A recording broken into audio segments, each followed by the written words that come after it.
Bonsoir et bienvenue dans Mimi numéro 6, le magazine de l'insolite et des mondes invisibles. Annie Young, Natacha San. Oui, tout à fait. Je te redirai pas la même chose parce que je suis pas sûre de la prononciation. Annie Young. Oui, oui, en plus je te dis bonjour en coréen et puis je mets Natacha San. Alors pourquoi ce costume, Natacha San?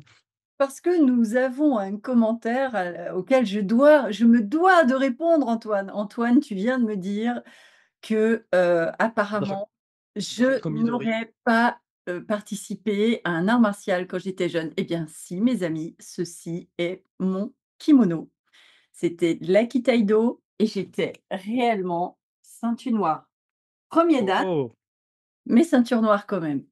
Alors, c'est un art martial qui s'appelle l'aïkido. C'est un art martial français, donc pas besoin de de dire en coréen. Ah En mince, fait, j'aurais pu dire bonjour, c'est tout en fait, d'accord. tu aurais pu dire bonjour. Mais pourquoi te compliquer la vie, Antoine? Pourquoi? Je sais pas, voilà, c'est moi. Et donc j'avais vraiment un katana.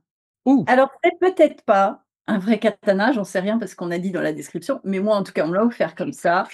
Donc Ah oui, voilà, effectivement, t'allais pas découper des cambrioleurs avec, mais il je est l'ai pas beau. aiguisé, je l'ai pas aiguisé, mais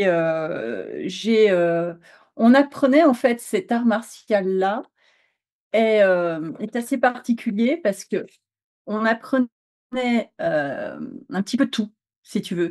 Aikido veut dire la voix du corps et de l'esprit d'après ce qu'on m'a dit. On avait même des cours de secourisme, on avait même des cours de boxe. Et puis comme j'étais, ceinture noire et instructeur de cet art, ceci est mon cadeau. Alors maintenant, quand on veut me dire que je n'ai pas participé, je vais juste m'énerver. Qui s'y frotte s'y Gaffe, pique. fais gaffe. Bon, ouais, voilà, Oh c'était, non, effectivement, comment ça? un commentaire de Draco Midori Ouais, qui disait: hein? «Oui, Natacha, elle Ouais, fa la ah, fabule, il y Natacha a aucun art ouais. martiaux, il offre des katanas». Eh bien voilà, comment tu l'as appelé? Hein? Ton art martial, comment il s'appelle? Aikido.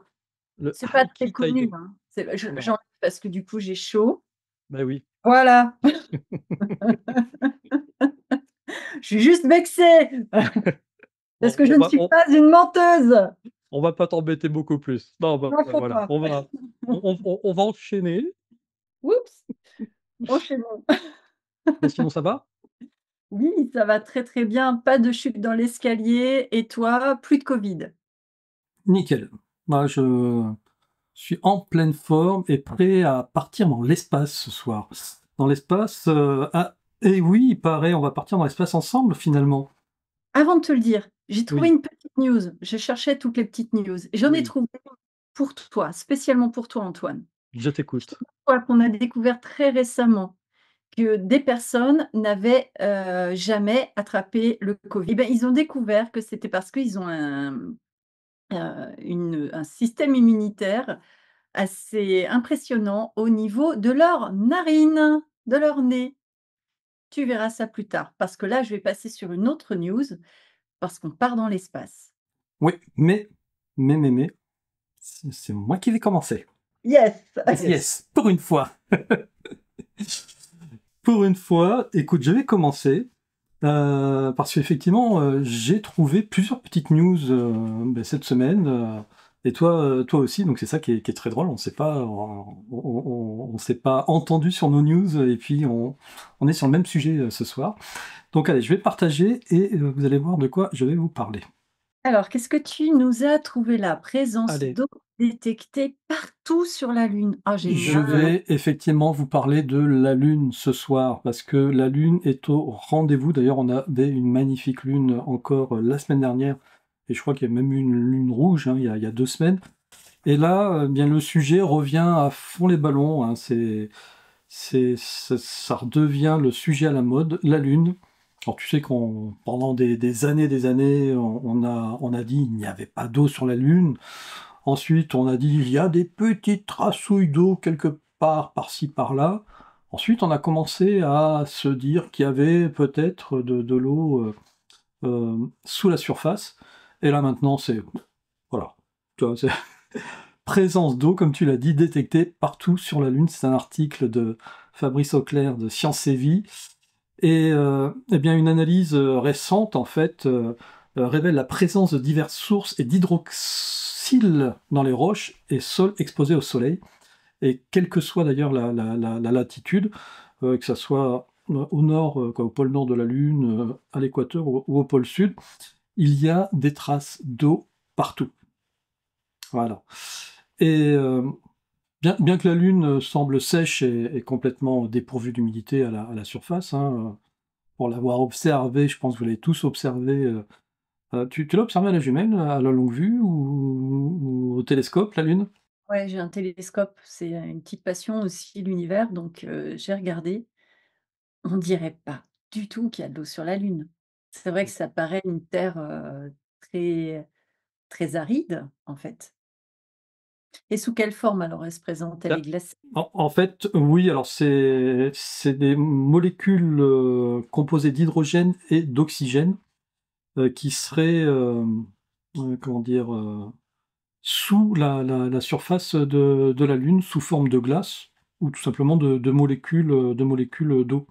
Et cette eau pourrait être utilisée en étant forée finalement, ou en étant retravaillée, et pourrait être utilisée bah, tout simplement à la survie de potentiels astronautes qui viendraient se positionner sur la Lune. Et donc ça intéresse de plus en plus les chercheurs parce que tu sais qu'il y a la course en ce moment à l'échalote. On a l'impression de se retrouver en 1968-1969 quand les Américains faisaient la course avec les Russes pour être le premier à mettre les pieds sur la Lune. Là, il y a le projet Artemis avec les Américains qui ont pour objectif d'arriver, de revenir sur la Lune en 2026. Eh bien, figure-toi que les Chinois ne sont pas du tout à la traîne. Bien au contraire. Et c'est un peu l'objectif de la Chine sur les prochaines années qui arrivent, hein. Ils ont comme objectif en 2035 de construire une base lunaire avec plusieurs modules et en 2050 d'agrandir complètement cette base lunaire de façon à avoir une base orbitale et une base au niveau de l'équateur. Et ben, la Chine, elle est effectivement pas en reste. Je crois que ce sont les taïkonautes, les astronautes chinois, qui s'entraînent d'arrache-pied depuis des années. La Chine qui a envoyé l'année dernière un petit robot, c'était même il y a 2 ans, un petit robot sur la surface lunaire, avec Jérôme on en avait parlé, et il nous avait ramené des images un petit peu incroyables. euh, voilà, il faudrait revoir le Mimi, je vous le mettrai en lien. Mais il y avait des images, on avait l'impression vraiment de voir des structures hein, sur la Lune. Et puis ils ont envoyé l'année dernière, en 2024, une sonde pour photographier la face cachée de la Lune. Parce que tu sais, il y a ce fameux mystère sur qu'est-ce qu'il y aurait derrière cette face cachée de la Lune. Quand, je ne sais plus quel astronaute américain avait fait le tour de la Lune en disant Houston, on a vu le Père Noël ou quelque chose comme ça, je sais plus, j'ai plus la phrase exacte, tout laissait entendre qu'il y avait quelque chose effectivement caché derrière la Lune. Bon. Des mystères. Exactement. Eh bien, les Chinois, ils n'ont rien dévoilé, hein. S'ils ont trouvé quelque chose, ils n'ont rien dévoilé. Mais s'ils ont trouvé quelque chose, ça pourrait, comment dire, justifier le fait qu'ils aient très très fortement envie de rentrer dans cette course, de s'installer, parce que les Américains ne parlent que de passer sur la Lune pour ensuite rebondir vers Mars, mais les Chinois, eux, leur objectif, c'est vraiment s'installer sur la Lune. Et d'ailleurs, comment dire, ils ont fait alliance avec plus de 11 pays pour former un groupe qui s'appelle la CNSA, la Chinese National Space Administration, où il y aurait bien sûr la Chine, la Russie, la Biélorussie, le Pakistan, l'Azerbaïdjan, le Venezuela, l'Afrique du Sud, l'Égypte, le Nicaragua, la Thaïlande et la Serbie dans ce groupement, parce que forcément ça coûte très très cher hein, de faire ce genre de voyage. Et ils ont vraiment pour voilà, objectif de s'installer. Comme je l'ai dit, peut-être même, on ne sait pas trop, d'y arriver avant les Américains. Là, ce serait la grosse surprise. Si les Chinois s'installaient, quoi, remettaient les pieds sur la Lune avant les Américains en 2026, ce serait juste révolutionnaire. Là, les Américains seraient battus à plate couture. Bien sûr, on est entre amis, hein, c'est dans l'optique où ils auraient déjà mis le pied sur la Lune quand ils ont dit qu'ils avaient mis le pied. Mais ça, c'est une autre histoire. C'est pas l'objectif de cette émission. Et, euh, et donc, Wu Yanhua, un responsable du projet chinois, expliquait que donc effectivement l'objectif final annoncé par la Chine est d'établir un réseau complet de stations lunaires qui utiliseraient la station en orbite lunaire comme plaque tournante et la station du pôle sud comme base principale, et qui comprendra des nœuds d'exploration sur l'équateur lunaire et sur la face cachée de la Lune. Ouais. Donc ils ont toujours cet objectif de la face cachée de la Lune. Donc C'est c'est vraiment un enjeu économique, c'est un enjeu, de positionnement, à l'international. Enfin, c'est vraiment quelque chose d'important, la conquête spatiale. et exactement, il y a vraiment un gros renouveau de cette conquête spatiale, et aujourd'hui, tous les yeux sont braqués d'ailleurs vers l'espace. Et sais-tu que la Terre va retrouver une vieille copine de 80 000 ans. Ah, T'en eh as ben pas non, mais entendu? je suis ravie de le savoir. Écoute, On va hein, ça laisser les retrouvailles. c'est des sacrées retrouvailles. Regarde, ça se passe ici, ou un petit peu dans le monde, là, on a des images qui nous parviennent de la fameuse comète du siècle. Alors c'est même pas du siècle, hein, parce que 80 000 ans, on est dans la comète du multimillénaire. Elle s'appelle Tsuchinshan Atlas. Voilà. Et en fait, elle a une orbite qui est de 80 000 ans. Donc, on ne sera pas près de la revoir passer, cette comète. D'ailleurs, il y a une très très belle image ici. On va le voir. Tu la vois ici, là? Tchouk. Ouais, Ah, elle est passée. une belle traînée. Alors, dans l'hémisphère sud, donc toutes ces images-là datent de l'hémisphère sud, et de notre côté, elle arrivera aux alentours, on pourra la voir vraiment au moment où le soleil se couche, donc en regardant le soleil couchant, dans la direction du soleil couchant, aux alentours du 13 octobre. 13 Et tu vois, octobre. ouais, donc c'est bientôt là, Oui, c'est très très bientôt, et elle est magnifique. ouais, Elle, magnifique. elle est vraiment super belle. Et alors, je sais pas si vous en avez déjà vu, les amimi, comme ça, à l'œil nu, des comètes, même des astéroïdes. T'as déjà fait la nuit des étoiles, Natacha? Oui, oui, ça tombe, généralement, chez moi, dans la période de mon anniversaire, donc j'adore voir ça, ouais. Mm. Eh bien, écoute, cet été, ouais, moi j'ai fait je me suis fait une nuit des étoiles dans mon jardin, et avec mon fils, on a vu mais pareil, une comète comme ça, ou une météorite, ou en tout cas quelque chose qui est passé dans le ciel, mais qui est resté, je sais pas, 15-20 secondes, tu vois. Alors c'est dommage, j'avais rien pour filmer, mais c'était vraiment de toute beauté, et voilà, c'est assez émouvant quand on voit ce genre de choses. C'est un spectacle merveilleux. Oui, c'est un spectacle merveilleux. Quand je te disais, ça tombe en général, dans la période de mon anniversaire, je parlais des en fait, tu as, des groupes qui sont des astronomes amateurs qui se réunissent à un endroit chez moi, excuse-moi, avec leur, tout le monde amène, sa lunette astronomique, son enfin, tu vois? Son matériel, et ils nous permettent de regarder par leurs appareils, et bien, ces magnifiques, étoiles, planètes et cetera. C'est là où on peut découvrir, Jupiter, enfin, ouais, c'est super. C'est vraiment génial. Merci à eux d'ailleurs. Ouais, clairement, et puis c'est là où on s'aperçoit qu'on est vraiment tout petit, qu'on n'est rien dans ce vaste univers. Ah ouais, c'est sûr. Alors, donc j'ai remarqué que tu étais beaucoup dans la partie asiatique. Moi, c'est une autre news. Je vais commencer par une histoire perso. J'étais dans mon jardin il y a 3 ans à peu près. je regardais ce ciel, toi tu regardais avec ton fils la nuit des étoiles et moi j'étais en train de m'adresser aux astres. J'écrivais, comme tu le sais, dans une revue qui s'appelle ou qui s'appelait, parce que je ne sais pas si elle a continué, OVNI Sciences et Histoire. Donc forcément, j'étais ouverte à tout ça, je regardais, puis j'avais, vu certains phénomènes moi-même. Et là, je vois, donc je me tourne et là, je vois une ligne de petits points qui passent et je suis, tu vois? C'est pour moi les extraterrestres viennent et me répondent. Et alors là, toute contente, j'appelle mon frère, je dis mon frère qui était le rédac chef de cette revue: «Erwan, je viens de voir des extraterrestres, je viens de voir des ovnis, encore!» C'était pas la première fois pour moi, mais encore! Et là, il me fait: Tu sûr que c'est pas Starlink?» Ah ouais! Je l'avais jamais vu, mais ouais, c'est carrément ça. Donc tu sais qu'il y a un grand nombre qui est notre orbite, donc contient un grand nombre de satellites. Tu l'as vu avec mon histoire, dont Starlink, la constellation. Et il se trouve qu'il y a aussi dans ces satellites, il y a des choses connues et il y a des choses que l'on découvre qui sont plus ou moins connues, voire carrément inconnues.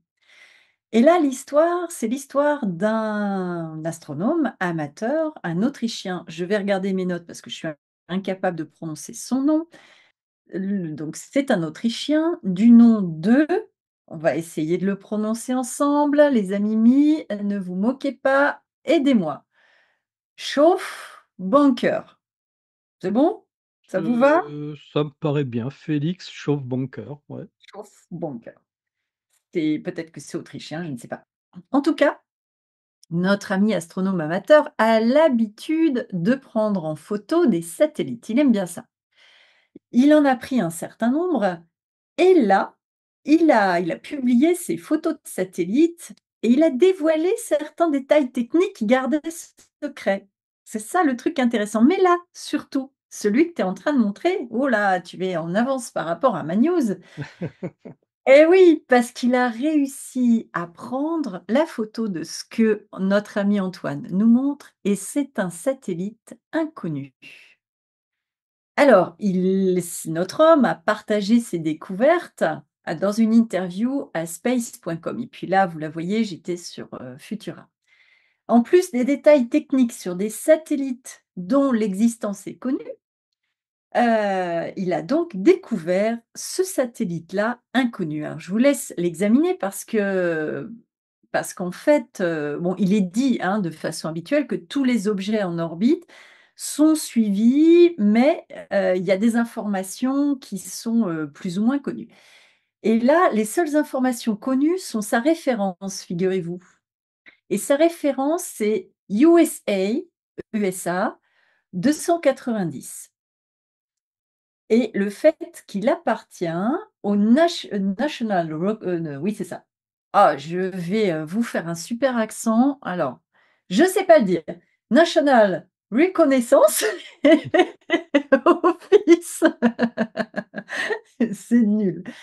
NRO, une agence de renseignement américaine. Moi qui pensais être nul en anglais, Non, mais mais je là crois là que j'ai là trouvé là, mon maître. excuse-moi, je faisais ça juste pour toi, pour ne pas te foutre la honte. Ouais, bien sûr. Et en fait, sa référence, elle est importante parce que ça montre qu'il s'agit bien d'un satellite espion et que lui, eh ben, il l'a découvert alors que c'était pas censé être su. Alors D'accord. c'est ce satellite-là, il ne correspond pas au modèle connu. Je vais vous lire. Mmh mh. Vous Là, allez voir on les voit on détails. voit bien là dans ce qu'il a filmé, là, il a filmé quelques secondes du satellite et on voit bien effectivement sa forme cubique et c'est vrai qu'on n'a pas en tête une forme cubique comme ça pour des satellites en général. Ouais, c'est ça. L'appareil est doté, comme vous le voyez, ce que tu viens de montrer Antoine, d'un panneau rectangulaire de 5 mètres de long. Certains pensent qu'il pourrait s'agir d'un modèle, alors si vous vous y connaissez, moi je connais rien, KH11. Mais ces modèles-là, KH11, circulent sur une orbite héliosynchrone et c'est pas le cas ici. Donc Félix Chauffe Bunker pense que le panneau pourrait être un radiateur. Ça, c'est son hypothèse. Pour refroidir un système d'imagerie par infrarouge ou alors une antenne réseau à commande de phase pour un radar à synthèse d'ouverture, RSO, pour ceux qui connaissent, ou le renseignement d'origine électromagnétique. Donc notre ami, toujours, autrichien, doute que ce soit un panneau solaire. Pour lui, c'est pas un panneau solaire parce qu'il Et ne semble pas pouvoir être orienté indépendamment du reste du satellite. Oui, tu voulais et dire quand quoi? tu dis un radiateur, ça veut dire qu'il y a un mec qui a envoyé un radiateur dans l'espace? Il y a bien l'autre là qui a envoyé sa voiture pour que les pour que les extraterrestres se disent: «Waouh, regardez, il a une super bagnole, il est trop fort!» Non, je pense pas. Mais tu sais, moi, je n'y connais que dalle en satellite. Mais je me suis dit que peut-être les Amimi, pourraient nous aiguiller, nous dire: «Tiens, moi, je crois que je connais un petit peu et il s'agit de ça». Mais alors, le radiateur, moi, j'en sais rien. Un radiateur du satellite, pas un radiateur, il y en a un qui balance son radiateur là-haut. Excellent. Alors, je continue ma petite news. Passionné par ces appareils, il a pu aussi photographier 5 autres satellites espions, figure-toi. C'est ce que j'ai trouvé marrant. C'est que, en fait, ce sont des satellites espions, il y a des trucs inconnus, mais il y a des gens qui sont un petit peu passionnés et malins et qui vont photographier le ciel, le regarder et nous sortir ce qui est caché. Alors, il a pu photographier 5 satellites espions américains FIA radar, aussi appelé Topaz, équipés de RSO, une technologie qui fonctionne de jour comme de nuit et voit à travers les nuages.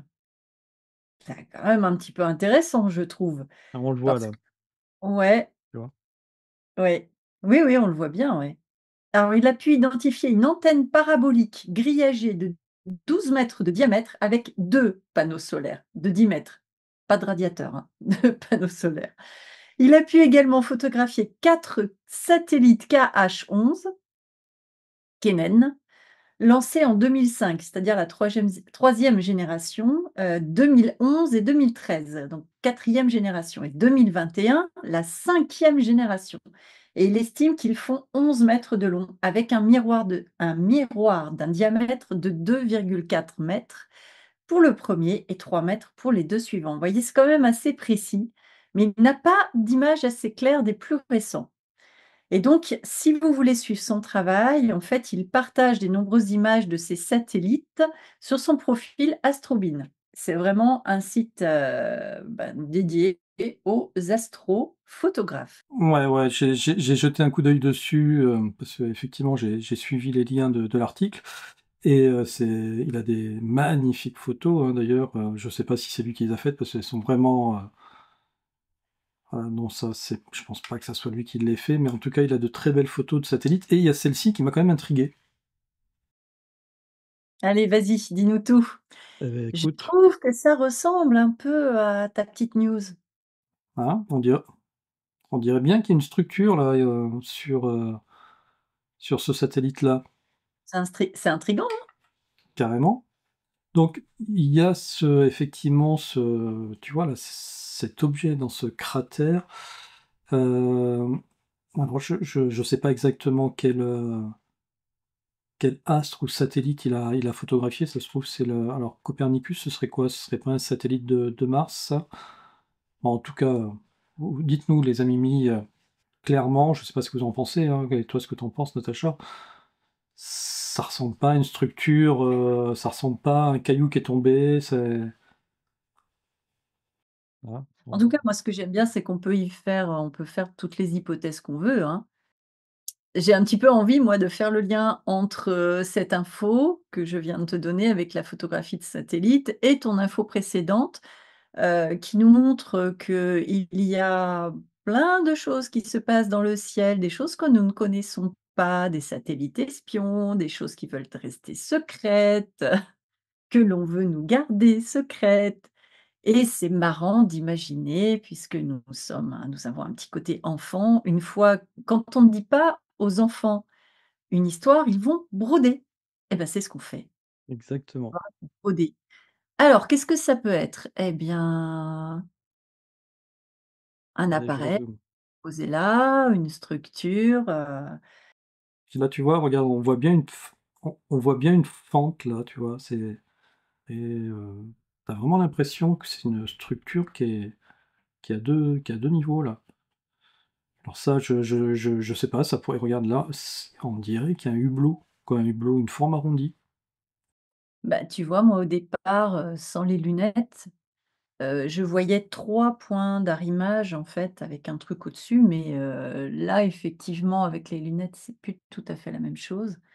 Ça Ah, fait ça, presque un vaisseau Star Wars. ah, ça fait un vaisseau, ouais, ou ça fait une base, une mini base spatiale avec là un hublot d'entrée et puis là une espèce de structure. Oui, aussi, oui. Ouais. Et vous, les amimi, qu'est-ce que vous voyez? Exactement, dites-nous. Dites-nous.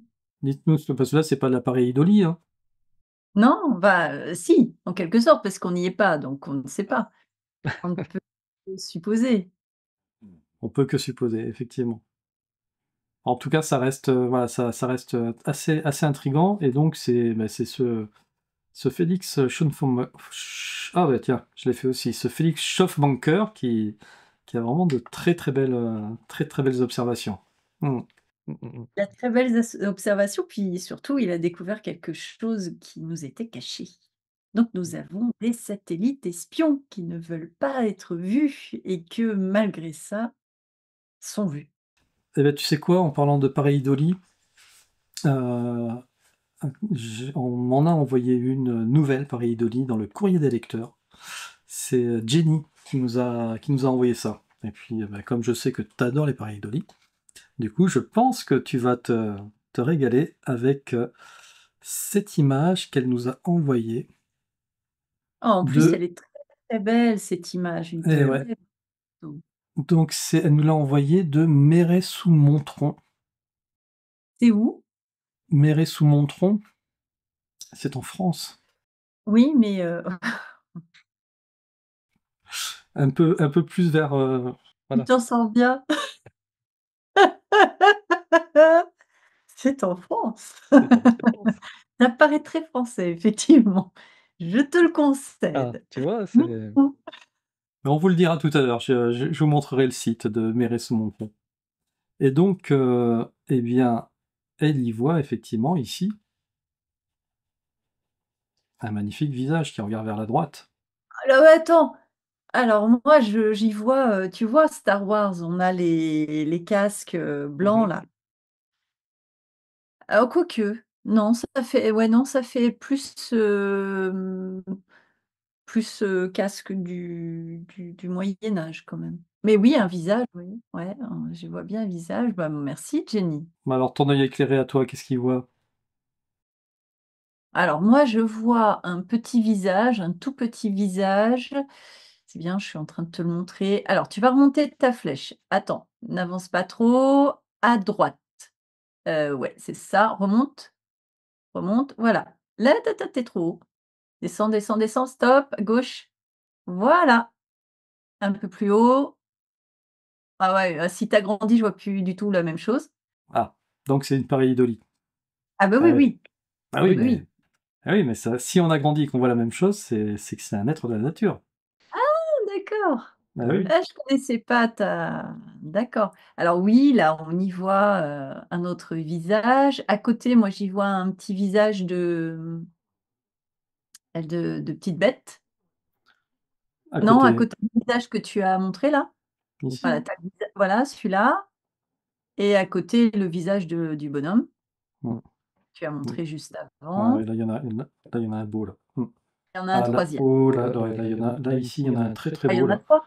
Il y en a Ouais, 3. ouais, mais alors celui-ci, il fait effectivement, il fait un peu troll, celui-là. On est d'accord. Ça, on dirait un visage de singe, moi, je trouve. Mm. Et celui-ci, on dirait une demoiselle là, qui a la tête un peu courbée, le nez, les yeux, la bouche, le visage ici en ovale, et là avec soit une mèche de cheveux, soit un chapeau un peu vénitien, tu sais. Alors regarde, Mm. j'y vois un poisson, figure-toi. J'y vois un poisson qui ouvre sa gueule Alors, dans le chapeau de la dame, Oui. voilà. Le chapeau de la dame, quand tu fais comme ça, c'est le Mmh. poisson qui ouvre sa gueule Vers la droite, comme ça, vers la et il ouvre droite. sa gueule et il a un truc, noir là, Mmh. Il tire la langue, où il tire la langue, où il est, pêché. ou il est pêché, mais à l'horizontale. Ouais, on peut y voir une petite pieuvre, juste le chapeau de la dame aussi et au départ, moi, je voyais un visage entier. C'est-à-dire que c'était pas seulement une dame avec, le chapeau, c'était, le visage qui était comme ça. C'était, les yeux au-dessus là, Mmh mh. et voilà donc Ouais, mais là il y en a évidemment, partout là. là, il y en a partout. Il y en a Voilà, partout, il partout, y en partout. a, il y a à gauche, il y en a partout. Partout, partout, partout. C'est ça, mais dès qu'il y a de la mousse, de toute manière, c'est on en voit facilement. Mmh. Ah oui, oui, oui, oui. Ah, bon, Ouais, mais c'est voilà. sympa. Très belle photographie. Je me suis dit: «C'est quand même mais c'est où cet endroit, la Méré-sous-Montron, à Lavèze?» Donc et je suis tombé sur ce site, qui nous parle du sentier karstique, donc c'est dans le Haut-Doubs, voilà, où on retrouve, 2 chemins qui sont vraiment, qui ont l'air vraiment sympas pour ceux qui habitent dans le coin, je pense que c'est une super balade à faire.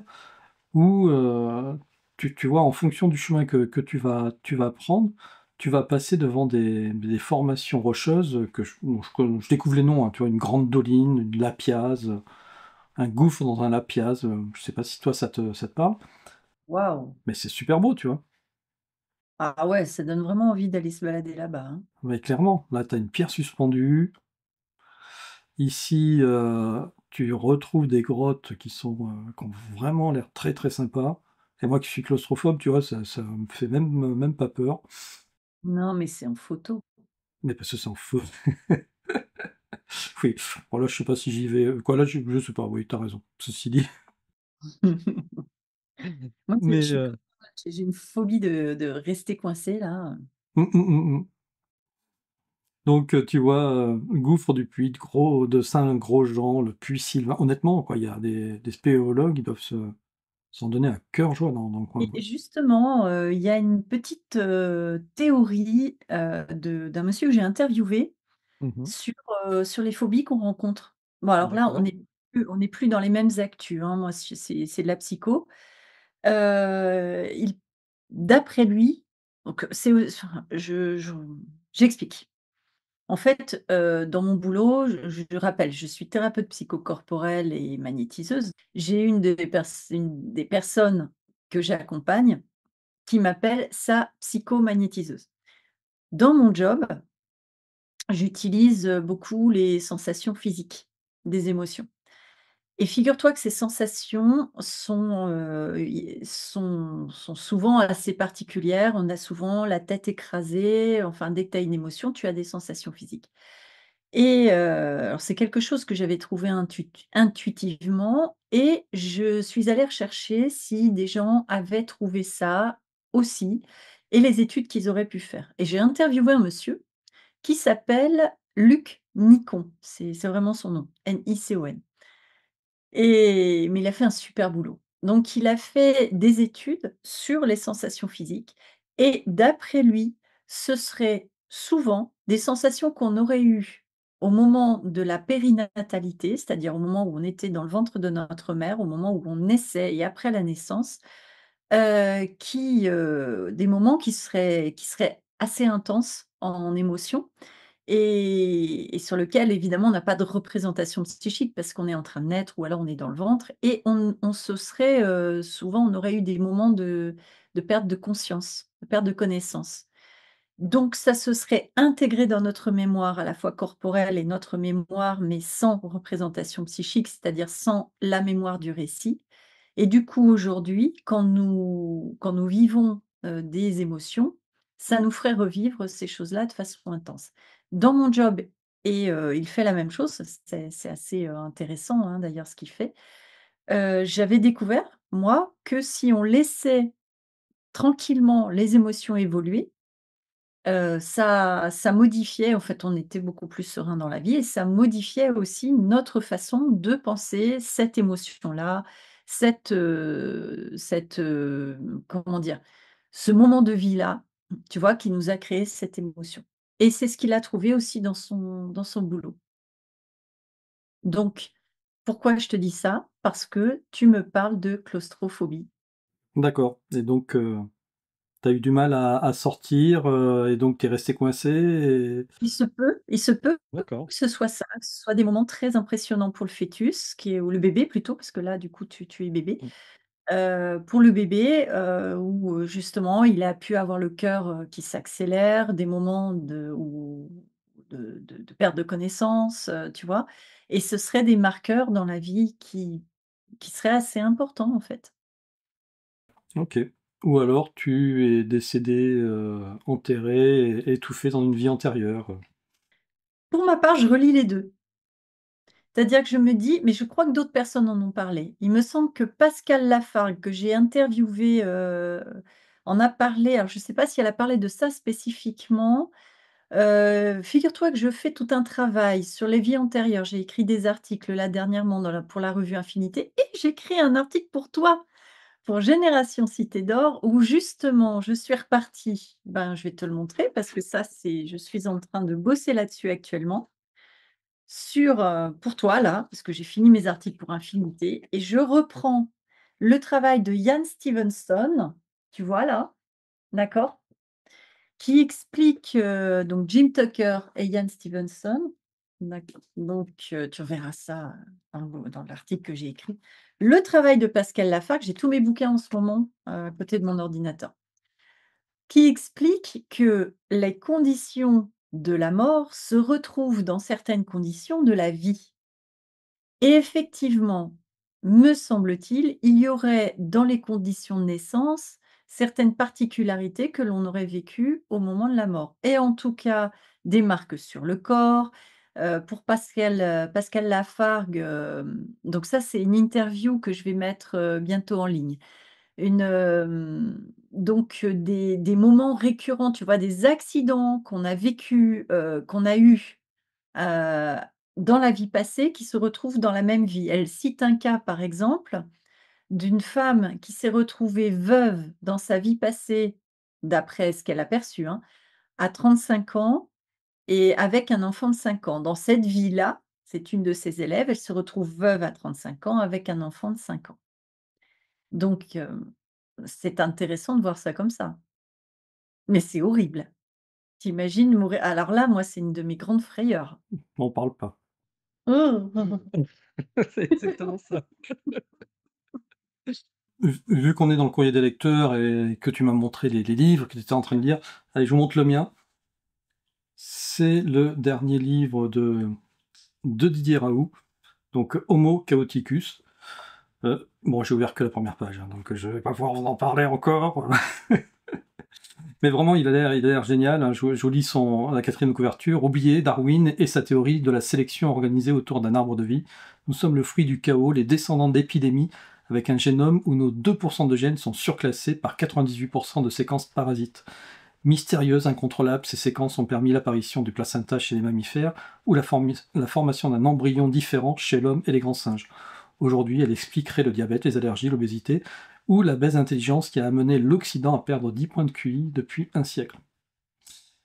Voilà, ça a l'air, ça a l'air d'être du Didier Raoult, hein, du professeur Raoult. Donc j'ai hâte de le lire. Je vous en parlerai peut-être dans un prochain Mimi.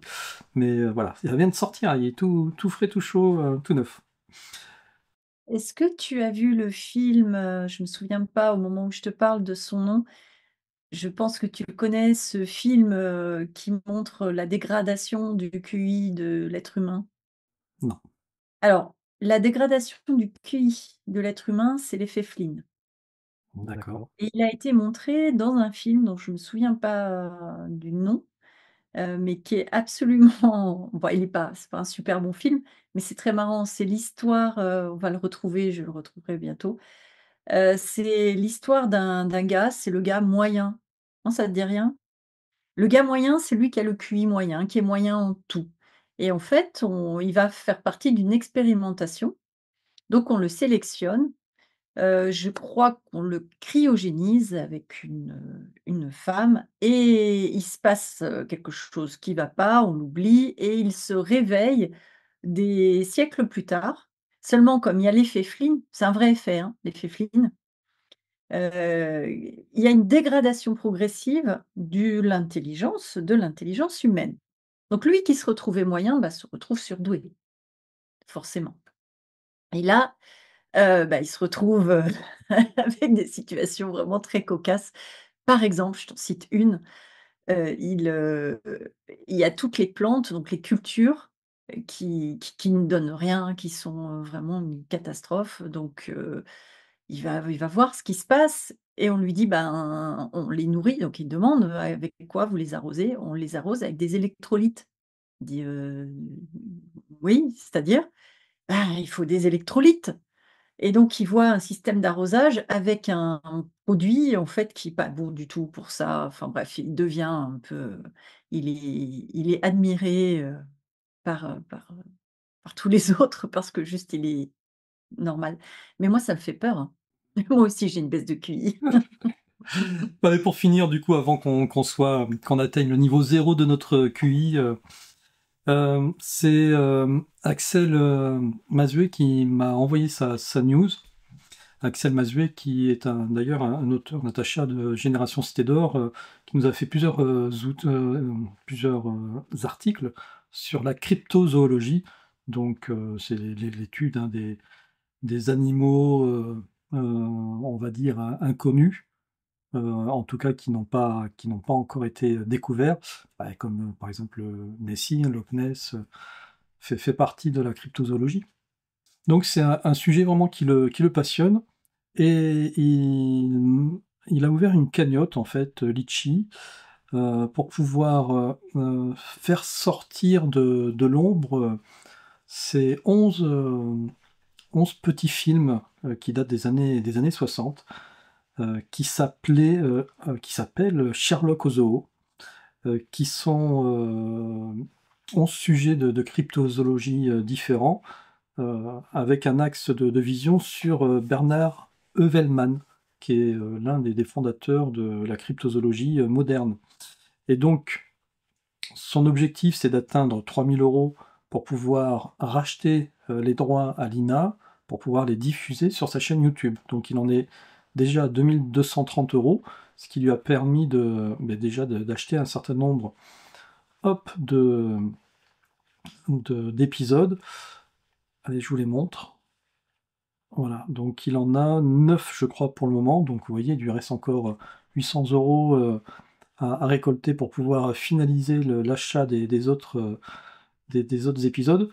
Et tu vois, ça date quand même de 61, et donc déjà dans les années 60, on s'intéressait à tous ces mystères de tenir.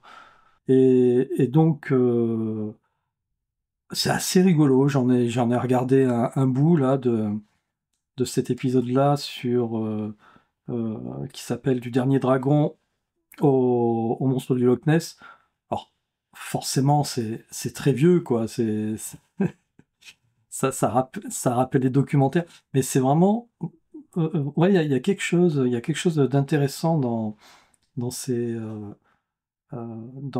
documentaire-là, et puis de se dire que, à un moment donné, là, dans celui-ci, il parle des dragons du Komodo, etc., qui auraient pu être des descendants des vrais dragons. Voilà. Donc ça s'appelle Sherlock au zoo. Ce sont des petites enquêtes de 35 minutes, tournées dans les années 60, en 62. Et donc voilà, notre ami Axel Mazué a besoin encore de quelques deniers pour pouvoir compléter cette collection et vous en faire profiter, parce qu'après, ben, vous voyez, c'est en libre accès sur sa chaîne. Vous avez le lien, bien entendu, de sa chaîne YouTube dans la description de la vidéo. Donc, au minima, voilà, n'hésitez pas à aller regarder des épisodes, et puis à mettre des petits pouces bleus sur ces vidéos et des commentaires si vous avez bien aimé. Et pareil pour nous, faites péter les likes, s'il vous plaît. Et les likes, c'est les pouces, hein. Les pouces, vous cliquez là. Pas seulement, dans les commentaires, c'est bien, mais vous cliquez. Bon, bah, écoute, voilà, Natacha, on est arrivé au bout de cette émission. Voilà, on a papillonné, on a vu plein de petits sujets très rigolos. On t'a vu, toi, en kimono et avec ton sabre qui fait peur. Voilà, voilà. On, Je rappelle que ne si l'embêtez pas. voilà et s'il y a pas assez de likes, hein? On tranche. Et allez sur la chaîne aussi de Natacha pour regarder sa dernière conférence qui a été faite au festival de Damian, l'étrange rendez-vous. Voilà, qui est vraiment, je vous la recommande. Natacha est très très à l'aise. C'est ta première conférence en plus, je crois. Ouais, Eh bien, c'était ma écoute, première conférence, c'est très important pour moi parce que, bah, tout simplement parce qu'il y a énormément de souffrance dans le monde et que j'ai traversé moi-même des moments très durs dans ma vie, vraiment très, très, très, très durs, y compris des attentats, d'autres choses et bah, le moyen de traverser tous nos tsunamis émotionnels et les moins de tsunamis, c'est-à-dire quand même les petites vaguelettes et les grosses vagues et puis les tsunamis et ben, je le partage. Je le partage, voilà, cadeau! voilà. Et vraiment, tu es à l'aise. C'est très impressionnant pour une première conférence. On dirait que tu as fait ça toute ta vie. Donc, je vous invite vraiment à aller voir sur la chaîne de Natacha. Et puis, en soutien, abonnez-vous, mettez des likes. Comme ça agrandit la communauté. Ouais. Natacha, bah, je te dis à la semaine prochaine. À la semaine prochaine Antoine, à la semaine prochaine les amis. Passez un très très bon week-end. Bisous à vous, Natacha, bisous et à très bientôt. À très bientôt.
Ah ouais, c'est sûr. Et je vais enchaîner alors sur, la suite. On est dans les étoiles. J'ai Oui. remarqué tout à l'heure, tu m'as salué avec un salut asiatique. Tu as fait référence à la Chine. Tu as fait référence, au nom de cette, donc, de cette, mince,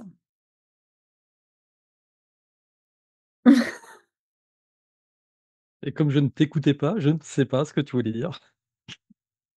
dans ta news, ta dernière news. J'ai un trou de mémoire de cette, Hmm, comète? comète. Merci. Et ce sera évidemment dans les Bêtisier. Wikidés. On va finir par croire que je le fais exprès, mais non! C'est juste des moments où le cerveau se vide. Si je me laisse aller là, Hmm. dans mes pareidolis, j'y vois autre chose, hein. Ah, Bah oui. laisse-toi aller.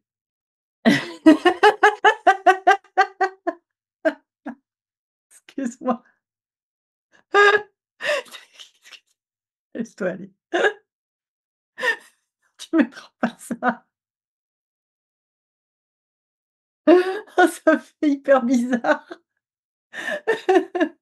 Franchement. Ah bon? C'est pas moi Ah qui bah, l'ai dit à la base, hein. j'ai rien dit, c'est toi qui j'ai dit: «Si je me laisse aller», tu as fait: «Laisse-toi aller». Mais oui.